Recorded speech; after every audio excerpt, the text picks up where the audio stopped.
当失魂落魄的马兰在餐厅心不在焉地扒拉着早餐的时候，关于万隆店那3名女将士将要出狱的消息就已经传遍了整个贝德福德山惩教所。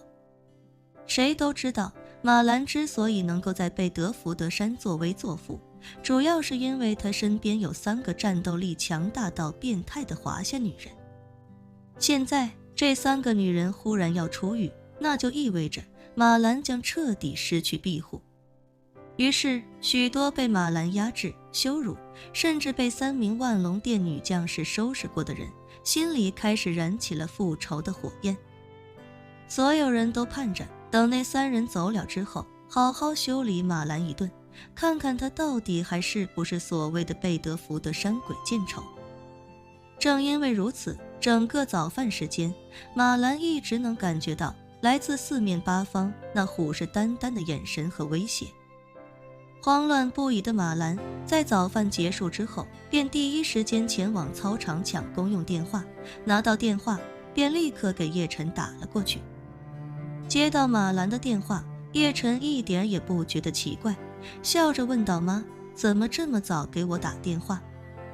您昨天让我办的事情我已经都办妥了，预计纽约警方会在1周之后恢复您的自由身，这段时间你可以好好在里面和您新认识的朋友叙叙旧，顺便也能为您要写的书积攒一些素材。马兰强压内心的恐惧，脱口道：好女婿，那个，你还是让他们赶紧把妈放出去了，妈不想在这里面待着了。叶晨故作诧异地问：妈，您怎么忽然又想出来了？我这刚跟他们打过招呼，恐怕不好再变了。马兰一听这话，更是吓得魂飞魄散，连声音都有些紧张地哀求道：好女婿，你就帮忙想想办法，尽快让妈出去吧，最好是今天中午之前就能让妈离开这里。妈真的是1分钟都不想留在这儿了。叶晨不解地问：妈，您这到底是怎么了？其实我觉得您昨天想写书的那个动机真的是非常棒，等您这本书写好了，到时候在国内一出版，也能让咱们华夏同胞看一看美国不为人知的一面，说不定还能拿个奖呢。马兰见叶晨竟然真信了自己随口胡诌的说辞，心中顿时懊恼无比，可是他又不敢让叶晨知道实情，于是便只能硬着头皮说道：你也知道妈的情况，我这种人哪有什么能耐写啊？万一写得不好，岂不是让人笑话？说着，他迫不及待地问道：好女婿，你今天到底能不能把妈弄出去吗？妈实在是1分钟都待不下去了，求你一定帮帮妈啊！叶晨装作惊讶地问道：妈，您这是怎么了？是不是在里面挨欺负了？马兰本想顺着叶晨的话，告诉他自己在监狱里确实受了欺负，相信这样能让叶晨重视起来，赶紧把自己弄出去。可是转念一想，自己将来还想靠被德福的山鬼见愁的梗去跟别人吹牛，要是现在承认自己在监狱里被欺负，以后还怎么绘声绘色地跟别人讲述自己在贝德福德山惩教所的传奇经历？想到这，他只能连忙解释道：妈主要是想你们了，昨晚做梦还梦见出染，所以今天一早就想着等吃过饭放风的时候，就赶紧来给你打个电话，还是早点出去。早点出去就能早点见到出染。叶晨思忖片刻，有些为难地说道：妈，这件事我肯定会帮您办，但是能不能办成我可不确定，万一今天出不来的话，就辛苦您多坚持坚持，我尽量让您明后天出来。马兰紧张地说道：好女婿，明后天就不赶趟了啊，你想想办法，看看怎么才能让我今天就出去。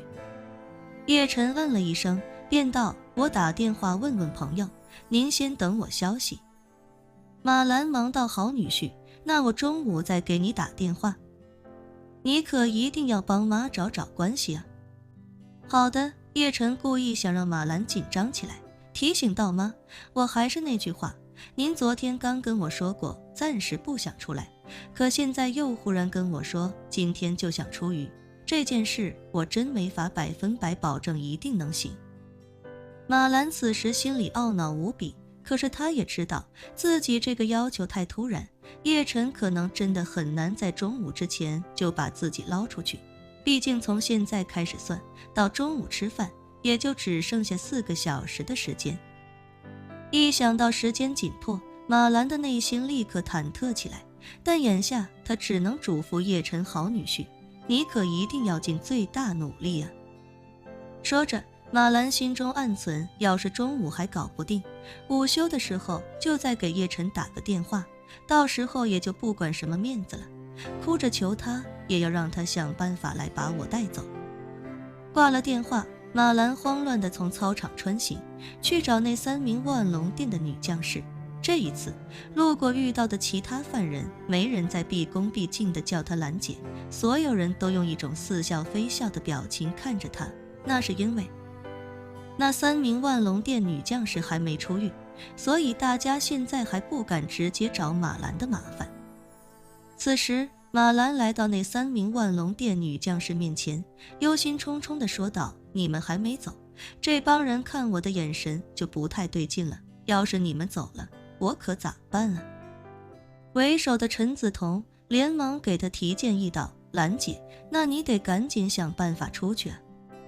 在这里面狱警也很难100%保证你的安全，更何况还有克洛伊和杰西卡对您虎视眈眈。马兰连连点头，我已经给我女婿打过电话了，就是不知道他能不能尽快把我弄出去。说着，他问陈梓彤，梓彤啊，你能不能教我一点防身术啊？那样的话，万一谁要是找我麻烦，我起码还有个自保的能力。陈梓彤为难地说道，兰姐，我教您可以，但这一上午您也不可能学得会呀。而且就算学得会，您这么大岁数，在克洛伊和杰西卡的面前也很难占到便宜。那怎么办？马兰整个人慌乱至极，随即他忽然想到什么，连忙对陈梓彤说道，梓彤，要不这样吧，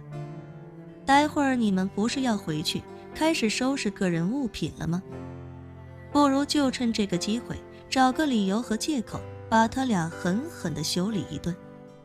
最好是把他俩的腿给打断，这样他们俩肯定就不能把我怎么样了。陈梓彤听得一愣，若是马兰昨天提出这个要求，自己肯定二话不说立刻照办，毕竟这是店主给自己的任务。可是现在情况不一样了，万拓君早就跟他们说过，正常情况下他们要在贝德福德山惩教所一直保护马兰，直到马兰出狱，而且要对马兰言听计从。但如果他们提前被放出来，这个信号就意味着任务紧急终止，而一旦任务紧急终止，他们就不得再对马兰的处境进行任何主动干涉了。于是陈梓彤尴尬地说道，不好意思啊，兰姐，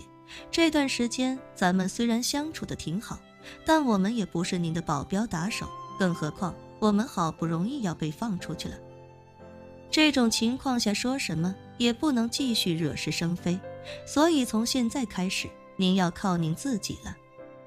本期视频结束，欢迎订阅我的频道，这样就不会错过精彩内容。